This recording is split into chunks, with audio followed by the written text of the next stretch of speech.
देखिए, नीतीश कुमार जी इधर फ्रस्ट्रेशन है या बुढ़ापे का उनके ऊपर सवार है। उनको एक भय सता गया है कि कहीं मुझे बीच में ही तेजस्वी हटा न दे, इसीलिए कभी कह रहे हैं कि गद्दी में सौंप रहा हूँ, कभी कुछ कह रहे हैं।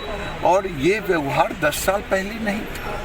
ये व्यवहार बड़ा अशोभनीय व्यवहार आज बिहार विधानसभा में माननीय मुख्यमंत्री नीतीश कुमार जी का हुआ। सब उस कानून से सहमत है, लेकिन जिस प्रकार से जहरीली शराब पीने की घटनाएं हो रही है, सरकार के पास सक्षम सिस्टम है, तो इस सिस्टम का उपयोग नहीं हो रहा। कहीं न कहीं जहरीली शराब निर्माताओं के साथ कहीं न कहीं कोई साठगांठ है, जिसके चलते इस तरह के गतिविधियों पर रोक नहीं लग पा रही है। बिहार में शराबबंदी है ही नहीं, ये नीतीश कुमार की ईगो है और केवल जो करप्ट लोग हैं उनको कैसे पैसा कमाना है, क्योंकि उसका सबसे बड़ा भुक्तभोगी मैं हूँ। मेरा जो बॉर्डर एरिया है, क्योंकि रोड के इस पार और उस पार मेरी लोकसभा है, तो जो देवघर जिला है, जो दुमका जिला है, जो गोड्डा जिला है, आपको आश्चर्य होगा कि बॉर्डर पर जो है सारी दुकानें खुल गई हैं और सारे जो लड़के हैं हमारे यहाँ मेरी लोकसभा में, वो सब बर्बाद हो रहे हैं, क्योंकि उन्होंने जो है शराब सप्लाई का काम ले रखा है बिहार में। ये जंगल राज शुरू, किडनैपिंग, हत्या, अब ये शराब नीति लाने के बाद नकली शराब को पूरा और एक जात के आधार पर, मतलब ऐसा पाप हो रहा है कि हम आपको बता नहीं सकते। तो आपने देखा किस तरीके से विपक्ष जो है वो सवाल उठा रहा है, कैसे यहां पर ये बात कही जा रही है कि किस तरीके से सरकार जो है वो शराबबंदी के मामले पर फेल हो गई है। लेकिन सरकार क्या कहती है वो हमने आपको सुनाया। हमारे साथ दो बेहद खास मेहमान इस पर बातचीत के लिए जुड़ गए। हमारे साथ संतोष पाठक जी जुड़े हुए हैं, जो कि प्रवक्ता हैं बीजेपी बिहार के। माधव आनंद हमारे साथ जुड़े हुए हैं, जो कि जेडीयू के प्रवक्ता। आप दोनों का स्वागत। हमारे साथ हमारे सहयोगी साकेत भी जुड़े हुए हैं। शुरुआत साकेत आप ही से करते हैं। विधानसभा की कार्यवाही में विपक्ष ने सवाल उठाए, लेकिन बहुत कैजुअल अप्रोच मुख्यमंत्री के सामने है। उन्होंने कहा कि अगर शराब पीजिएगा तो मर ही जाइएगा।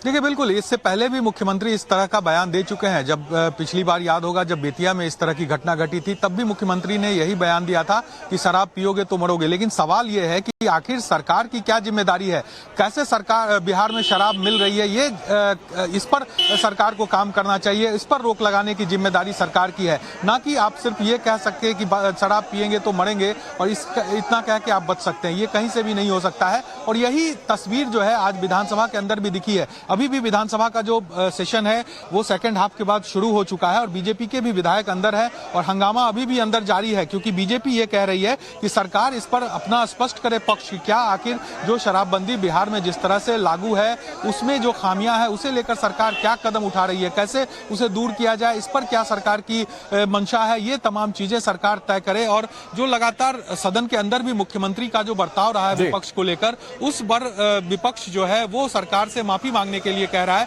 कि मुख्यमंत्री इस पर माफी मांगे। क्योंकि एक तरफ देखिए आप, लगभग 40 लोगों की मौत इस जहरीली शराब के पीने से हो गई है और दूसरी तरफ जो सरकार के लोग हैं सिर्फ आरोप प्रत्यारोप कर रहे हैं। थोड़ी देर पहले तेजस्वी यादव मीडिया के सामने आकर उन्होंने बयान दिया, उन्होंने ये बात कहा कि इससे अलग अलग राज्यों में भी इससे ज्यादा मौतें हुई है। तो आप सिर्फ ये कहकर नहीं बच सकते हैं कि दूसरे राज्यों में मौत हो रही है इसलिए बिहार में भी मौत हो रही है। जब बिहार में शराबबंदी है तो उसे लागू कराने की जिम्मेदारी सरकार की है और सरकार इसे कैसे कड़ाई से लागू कराए ये सरकार को सोचना है। विपक्ष तो सवाल उठाएगा और वही तस्वीर आज विधानसभा से लेकर सड़क तक यहाँ पर दिख रही है बिहार में। नहीं, लेकिन नजर तो यह आता है साकेत की कोई जिम्मेदारी तक लेने को तैयार नहीं। हमारे साथ माधव आनंद जी जुड़े हुए, जो कि जेडीयू के प्रवक्ता है। सर, आप जिम्मेदार व्यक्ति कम से कम लगते हैं मुझे।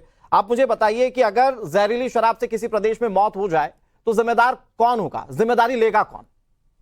देखिए, बिहार में पूर्ण शराबबंदी है और आदरणीय नीतीश कुमार जी ने एक बहुत बड़ा बोल्ड डिसीजन लिया। एक सीमित संसाधनों वाला प्रदेश होने के बावजूद भी अगर उन्होंने इतना बड़ा बोल्ड डिसीजन लिया, बिहार के हित को ध्यान में रखते, बिहार वासियों के हित को ध्यान में रखते, महिलाओं की मांग को मांगते हुए कि शराब पीने से कितना नुकसान होता है और कितनी रिपोर्टें वर्ल्ड वाइड है। आप आप तो बहुत बड़े जर्नलिस्ट हैं, WHO की कितनी रिपोर्टें आप देखिए कि शराब पीने से कितने लोग विश्व में जैसे मरते हैं, हर साल मरते हैं। और सीमित संसाधनों वाला प्रदेश होने के बावजूद इतनी जनहित में लिया गया फैसला जिसको सबने स्वीकार किया, जितनी विपक्षी पार्टियां इसकी तो तारीफ की जाती है ना सर, इसकी तो तारीफ की जाती है, लेकिन तारीफ के साथ साथ ये भी उम्मीद की जाती है कि पूर्णतया शराबबंदी होगी। बावजूद इसके कैसे शराब मिल रही है और लोग पी के मर जा रहे हैं।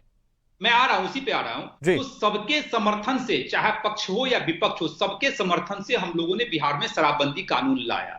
अब जहां तक देखिए कानून तो बनते हैं और उसके कई बार जो है सो हर तरह के भारतवर्ष में कानून है और कहीं ना कहीं कानून के इंप्लीमेंटेशन में भी प्रॉब्लम होता है और घटनाएं घटित होती है। कोई भी घटनाएं, चाहे किसी भी व्यक्ति की मृत्यु, चाहे किसी भी कारणवश हो, तो निश्चित रूप से बहुत दर्द होता है, और चाहे शराब की घटना हो, जहरीली शराब पीने से हो या तमाम अन्य कारणों से हो। अब गुजरात में भी कुछ दिन पहले, इलेक्शन से पहले आपने देखा कि मैं अभी बिहार की बात कर रहा हूं, मुझे सिर्फ ये बताइए, जिम्मेदारी सरकार की है ना, सरकार की जिम्मेदारी है ना सर इसके पीछे? देखिए सरकार लगातार अथक प्रयास कर रही है कि एक भी, लेकिन उस अथक प्रयास के बावजूद, शराबबंदी होने के बावजूद अगर लोग मर गए तो जिम्मेदारी सरकार की है ना सर? अरे आप बोलने दीजिए, मैं सब आ रहा हूं अपनी जवाबदेही। आप टू द पॉइंट आइए ना सर। गुजरात की बात कीजिएगा तो मैं थोड़ी सुनने बैठूंगा वो। आप बिहार के प्रवक्ता हैं। मैं राष्ट्रीय प्रवक्ता हूं, मैं क्यों नहीं बात करूंगा? अरे घटनाएं घटित हर जगह हो रही है, लेकिन मैं इसको जस्टिफाई नहीं कर रहा हूं। बिहार में भी घटनाएं घटित हुई है, बहुत दर्द होता है, बहुत दुख होता है, नहीं होना चाहिए। लेकिन अगर घटनाएं दिल्ली में भी होती है, घटनाएं उत्तर सर, ये दुख तो नजर नहीं आता ना। मुख्यमंत्री कहते हैं शराब पियेंगे तो मरेंगे ही। अरे भाई, मुख्यमंत्री जी ने क्या कहा? मुख्यमंत्री जी ने कहा कि जब सबको पता है कि शराब पीने से शरीर को नुकसान पहुंचता है। सर जल्दी से बताइए माधव आनंद साहब, मुख्यमंत्री की बात माने या समीर महासेठ की बात माने? मुख्यमंत्री कह रहे हैं शराब पीजिएगा तो मर जाइएगा, और आपके मंत्री कह रहे हैं, आपके मंत्री ये कह रहे हैं कि अगर शराब पीनी है तो आप पहले शरीर बना लीजिए। किसकी बात मान ले सर, आप पहले ये बताइए।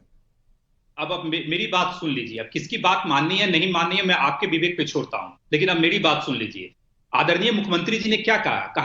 देखिए शराबबंदी बिहार में है, शराब के कितने नुकसान होते हैं पीने से हम सबको पता है। सरकार लगातार जागरूकता भी पैदा कर रही है, उसके बावजूद भी चाहे जो कम पढ़े लिखे लोग हैं, जहरीली शराब कहीं से भी आ रहा है। चाहे देखिए बिहार का जो ज्योग्राफिकल कंडीशन आप जानते हैं कि नेपाल भी बगल में सटा हुआ है, झारखंड भी है बगल में, जहां जो है शराबबंदी नहीं है, तो स्वाभाविक है नेक्सस तो है, और इस नेक्सस को तोड़ने के लिए सरकार लगातार काम कर रही है। 6 लाख से ज्यादा केसेस अभी तक जैसे हो चुके हैं शराबबंदी जो कारोबार से जुड़े हुए हैं। बतौर मुख्यमंत्री नीतीश कुमार 2015 से सत्ता पर काबिज हैं। ये तो मैं बहुत हालिया आपको बता रहा हूं। कितना वक्त चाहिए नेक्सस तोड़ने के लिए? 2016 में ड्राफ्ट आया था, शराबबंदी 2016 से लागू हुई, तब से अब तक बिहार के मुख्यमंत्री नीतीश कुमार है। नेक्सस तोड़ नहीं पाएंगे क्या 9 साल में, 8 साल में? नेक्सस भी टूटेगा। सरकार समीक्षा भी करती है, जहां कहीं कमियां है उस कमियों को भी हम लोग दूर करते हैं, और शराबबंदी बिहार में है और शराबबंदी जारी रहेगा। और जो लोग भी नेक्सस में सम्मिलित पाएंगे, चाहे कहीं कितने बड़े पोस्ट पे क्यों ना हो, कितने लोगों की बलि लेकर, उस पे कार्रवाई करेगी। ये तो बताइए कितने लोगों की बलि लेकर नेक्सस पर काबू पा लीजिएगा? एक भी घटनाएं अनुराग जी कहीं घटित होती है तो निश्चित रूप से संतोष पाठक जी, और मुख्यमंत्री ये कह रहे हैं कि नहीं कह रहे हैं? अरे उन्होंने भी शराब नहीं पीने का शपथ है, तो लोग, चलिए ठीक है।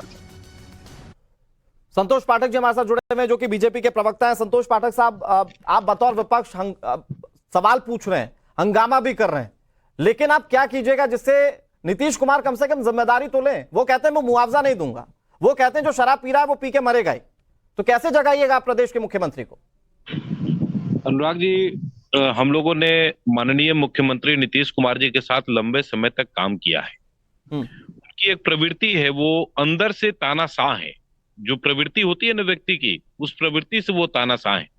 समस्या क्या है कि पिछले कुछ वर्षों में नीतीश कुमार जी ने अपने निकट कुछ ऐसे लोगों को जमा कर लिया है जिन पर उनका कंट्रोल नहीं है, उनकी कोई अथॉरिटी नहीं। तो वो जो तानाशाही प्रवृत्ति है वो विपक्ष पर निकल कर आ रही है।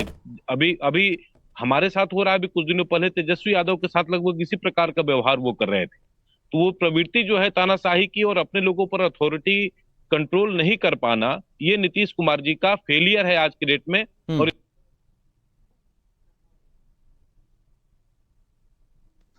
पहला तो उनका जो जमीन है बिहार में, जो धरातल थी, उनकी जो पकड़ थी, उनके जो वोटर्स थे, अब वो नीतीश कुमार से दूर चले गए हैं। और ये उसके मूल में अगर हम लोग देखने जाएंगे तो यही शराबबंदी है। अब शराबबंदी क्यों विफल है अनुराग जी, उस विषय पर बात करना ज्यादा जरूरी है। नीतीश कुमार जी के निकट के कुछ नेताओं ने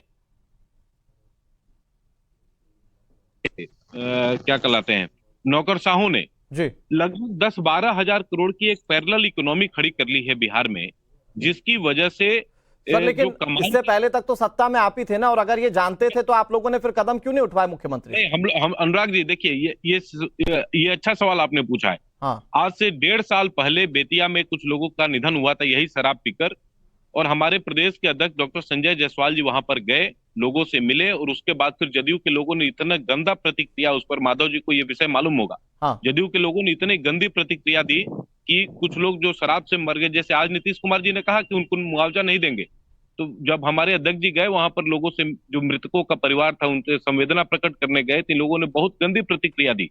उसके बाद हम लोग लगातार शराबबंदी के खिलाफ आवाज उठाते रहे।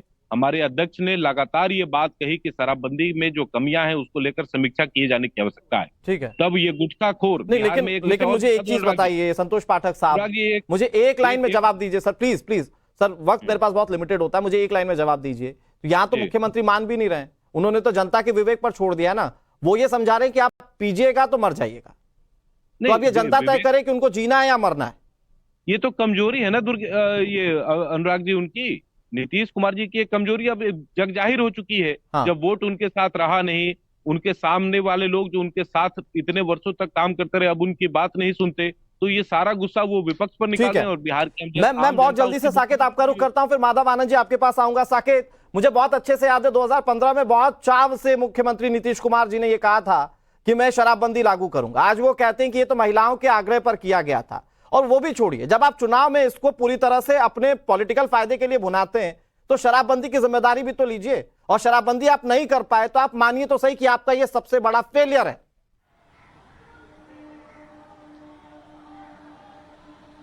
देखिए बिल्कुल निश्चित तौर पर अगर किसी चीज में त्रुटि है तो उसे स्वीकार करने में आखिर सरकार को क्या परेशानी हो रही है। हम तस्वीर यहां पर दिखाएंगे आप सबसे पहले अपने दर्शकों को कि यहां पर देखिए बीजेपी का जो प्रतिनिधि मंडल है वो विधानसभा से निकलकर अब छपरा के लिए यहां से निकलेगा। और नेता विपक्ष भी आप देख पा रहे होंगे इस प्रतिनिधि मंडल में है वो विजय सिन्हा, और उसके साथ साथ कई भाजपा के विधायक हैं, वो यहाँ पर नारेबाजी कर रहे हैं विधानसभा के बाहर निकलकर। और अब ये तमाम लोग जो है विधायक हैं ये छपरा के लिए यहाँ से जाएंगे। छपरा में ये इन लोगों जो जहरीली शराब से मौत हुई है उनके परिजनों से मुलाकात करेंगे, और ये तमाम जो विधायक हैं वो यहां से अब निकलने की तैयारी में है। तो ये तस्वीर हम अपने दर्शकों को दिखा रहे हैं, क्योंकि जिस तरह से मौत वहां पर हुई है जहरीली शराब से, उसके बाद विधानसभा में आज सुबह से ही भारी हंगामा बीजेपी की तरफ से दिखा, जब वेल में पहुंच के बीजेपी के तमाम विधायक सरकार के खिलाफ नारेबाजी कर रहे थे।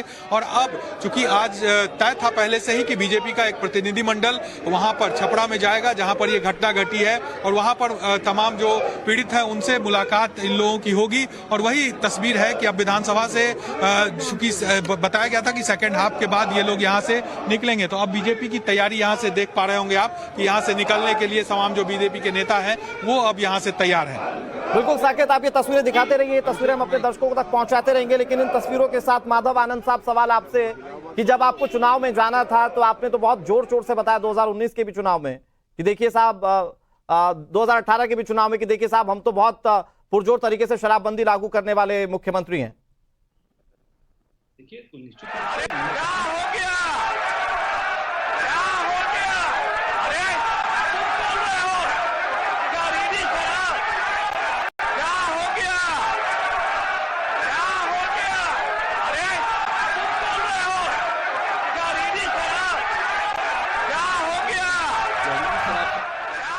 रूप से मिलना चाहिए कंपल्सरी के बाद। जो शराब पिएगा वो तो मरेगा ही, ये तो उदाहरण ही सामने है कि पियोगे तो मरोगे, यही तो बात है। तो इसको याद रखना चाहिए कि शराब नहीं पीना है, शराब बड़ी बुरी चीज है, लेकिन फिर भी कोई पी लेता है। देखिए ज्यादातर लोगों ने इसके पक्ष में सहमति दी है, लेकिन कुछ आदमी को क्या कीजिएगा, कुछ तो ऐसी गलती करता ही है। तब उसके बाद पिछली बार भी याद है ना, जहरीली शराब से मर गया तो कोई कहा कि इनको मिलना चाहिए कंपल्सरी के बाद। जो शराब पिएगा वो तो मरेगा ही, ये तो उदाहरण ही सामने है। अच्छा, बड़ी सादगी के साथ मुख्यमंत्री नीतीश कुमार कह रहे हैं कि क्या कीजिएगा, जहरीली शराब पीजिएगा तो मरी जाइएगा ना, लेकिन उसके पीछे के पूरे प्लान को समझिए। शराबबंदी लागू है, कुछ माफिया उसमें एक्टिव है और वो लोगों को शराब पहुंचा रहे हैं। जो पीने वाले वो तो ढूंढते ही है ना ऐसे लोगों को, और जहरीली शराब अगर परोसी जाती है तो वो मर जा रहा है। लेकिन मुख्यमंत्री कम से कम ये तो माने कि वहां पर ये एक बड़ी चूक है, प्रशासनिक फेलियर है और कार्रवाई बड़े पैमाने पर होगी ताकि आगे ऐसा ना हो। माधव आनंद साहब, हर चुनाव में आप लोगों ने शराबबंदी के मुद्दे को बुनाने की कोशिश की, पॉलिटिकल माइलेज लिया, लेकिन शराबबंदी होने के बावजूद शराब पीने से लोग मर गए, तो ये भी तो सरकार की नाकामी है ना। गिनिए ना साहब इसको अपने खाते में। देखिए, शराबबंदी कोई मुझे नहीं लगता है इस पे राजनीति होनी चाहिए। शराबबंदी जनहित में लिया गया फैसला है और इस फैसले का स्वागत सब लोगों ने किया, सब लोगों ने समर्थन भी जैसे दिया और बीजेपी के भी जितने भी लोग थे, इवन विधानसभा में भी शपथ लेने का काम किया। देखिए, अब शराबबंदी कहीं ना कहीं कमियां हैं, इसके कारण इस तरह की चीजें हो रही हैं। समीक्षा भी हुई, जब बीजेपी के साथ भी हम लोग थे तो वहां भी समीक्षा हुई, इम्प्लीमेंटेशन किस रूप प्रॉपर किया जाए, जागरूकता लोगों में कैसे पैदा किया जाए। लेकिन ये जो नेक्सस है, इस नेक्सस को तोड़ने की आवश्यकता है और लगातार पुलिस प्रशासन इस पे काम कर रही है। नेक्सस टूटेगा, 6 लाख से ज्यादा केसेस नहीं। देखिए, बीजेपी के आज संतोष पाठक साहब कह रहे हैं नेक्सस तो आपने बनाया है। नेक्सस आपका बनाया हुआ माधव जी, इस बात को स्वीकार कीजिए। तो थे सरकार में और हम लोग थे सरकार में, लेकिन हमने जब उसमें कमियां समझ में आई तो हम लोगों ने लगातार इस बात को कहा कि आप इस विषय का समीक्षा कीजिए। उस समय तो आप याद कीजिए अपने राष्ट्रीय अध्यक्ष के सारे बयानों को, जब हमने कहा समीक्षा कीजिए शराबबंदी का, तो आप लोगों ने हमें गठबंधन से ही बाहर कर दिया। समर्थन प्राप्त था। अब आपको लग रहा है कि नहीं चीज है, आपको ये बात स्वीकारनी पड़ेगी माधव जी। अगर मौत पे भी अगर बीजेपी के लोग राजनीति करना चाहते हैं तो मुझे लेवरेज मुख्यमंत्री को हो सकता है, आपको नहीं। मौत हुई है, आप उस पे राजनीति कर रहे हैं। मौत 1000 मौतें हुई हैं, 1000 मौतें एकजुट होकर प्रयास करना चाहिए। अच्छा, संतोष पाठक साहब, मैं आपके पास आ रहा हूँ। माधव आनंद जी, एक सवाल मैं बहुत शांति से, बहुत आराम से पूछता हूँ। आपको लगता है कि अगर मुख्यमंत्री जिम्मेदारी ले रहे हैं तो कल सदन के अंदर उन्होंने जो विपक्ष को कहा सवाल उठाते वक्त, वो कहना चाहिए था? आज अगर उन्होंने कहा कि जो शराब पिएगा वो मर जाएगा, ये कहना चाहिए था? क्या जिम्मेदार व्यक्ति ये बातें कहेगा? आप मुझे ये बताइए। अनुराग जी, कल पूरा विधानसभा में जो वाकया हुआ आपने भी देखा, हमने भी देखा। उसमें क्या था, सदन की कार्यवाही चल रही थी, बहुत सारे बिल पेश होने थे। अब बीजेपी के लोग चर्चा न करा के, चर्चा न हो कोई बिल पे, और वो मुआवजे की मांग कर रहे थे। आपको ही पता है, वरिष्ठ पत्रकार है, जब कोई कानून बना हुआ है, बिहार में शराबबंदी है, पूर्ण शराबबंदी है, शराबबंदी भी नहीं पूर्ण शराबबंदी है, और उस पे मुआवजे की अगर बात हो रही है तो फिर कानून का तो आप मजाक उड़ा रहे हैं ना। आदरणीय नीतीश कुमार जी किसी तरह की असंसदीय भाषा का प्रयोग नहीं किया। वो सदन के नेता हैं, वो सबके गार्जियन है, टॉलेस्ट लीडर है बिहार में। बीजेपी के भी लोग इस चीज को मानते हैं। अगर उन्होंने गुस्से में कहा कि भाई जब हम सब लोग समर्थन कर रहे हैं, अरे मैं वही तो सवाल है सर, गुस्सा नीतीश कुमार को क्यों आना चाहिए? बेतुकी बातें क्यों कर रहे हैं? नहीं, गुस्सा मुख्यमंत्री को क्यों आना चाहिए? गुस्सा तो जिनके परिजन मरे उनको आना चाहिए ना साहब। की क्या व्यवस्था दे रखी है आपने बिहार को? ये व्यवस्था देंगे आप कि जहरीली शराब इतनी आसानी से परोसी जाए और लोग अपनी जान खो दें? गुस्सा तो मुख्यमंत्री पर आना चाहिए ना साहब। देखिए मुख्यमंत्री जी ने गुस्सा किन कारणों से किया, मैंने एक्सप्लेन किया आपको। बीजेपी का जो रवैया था, जो उनकी मांगे थी, उस पे उन्होंने गुस्सा किया। अच्छा, मुझे बताइए संतोष पाठक साहब, आप इतने संवेदनशील मुद्दे पर राजनीति कर रहे हैं, इतने संवेदनशील मुद्दे पर आप मुख्यमंत्री जी को गुस्सा दिला दे रहे हैं। अनुराग जी, पिछले 1.5 वर्षों में बिहार में लगभग 1000 लोगों की मौत हुई है इस जहरीली शराब की वजह से। 1000 लोगों की। क्या इस पर रिव्यू कर? कितने लोगों की मृत्यु हुई है? 1 मिनट, गुजरात में कितने लोगों की मृत्यु हुई है? मैं आंकड़ा दे दूं आपको संतोष जी। नहीं, गुजरात की तुलना, गुजरात में जो भी कॉन्स्पिरेटर थे उनको पकड़ा गया।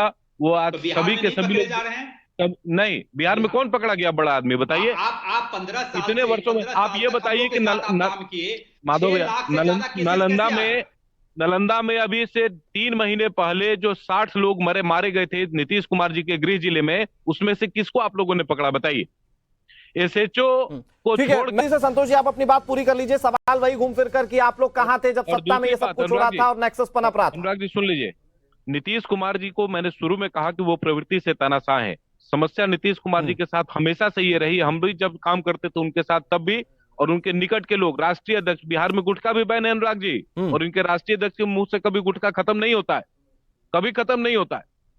और ये बात हम लोगों ने हर एक बैठकों में कही, और जो कॉमन मिनिमम एजेंडा बना था उसमें भी हम लोगों ने इस बात को उठाया था कि गवर्नेंस के मामले में हमारी बात भी सुनी जाए। पार्टी किसी के साथ अगर सत्ता में तो अपनी बातों को नहीं मनवा पा रही है, तो ये तो या तो सत्ता की व्यवस्था होगी। मैं तो कह रहा हूँ, आज आपको मैं ये तो सत्ता की व्यवस्था हो सकती है ना सर, कि पिछले 1.5 महीने से तेजस्वी यादव से बात नहीं कर रहे हैं नीतीश कुमार जी। अकेले में उनकी कोई बात नहीं, गवर्नेंस के शासन के मुद्दों में मुद्दा शराब अपने साथी की वजह से हुई मौत है। मुझे माधव आनंद साहब, आप उंगली भी उठा रहे थे, आप बताइए। ये तो कह रहे हैं कि आप लोगों के साथ जब सत्ता में थे तब भी ये लगातार आप लोगों को बोलते रहे कि आप शराबबंदी को लेकर कदम उठाइए, उस नेक्सस का जिक्र करते रहे, तो अगर नेक्सस का जिक्र किया, मतलब इसके बारे में जानकारी मुख्यमंत्री को होगी, और जानकारी होने के बाद भी अगर कदम नहीं उठाए गए तो इसका सीधा मतलब यह कि समर्थन है मुख्यमंत्री का। अनुराग जी, संतोष जी ने जिन बातों का जिक्र किया, मुझे लगता है कि नहीं, मैं बड़ी विनम्रता से कहना चाहता हूं कि प्रवक्ता हैं, कहीं ना कहीं मेच्योरिटी का अभाव है। उन्होंने आदरणीय नीतीश कुमार जी पे कहा कि आदरणीय नीतीश कुमार जी का संरक्षण प्राप्त है।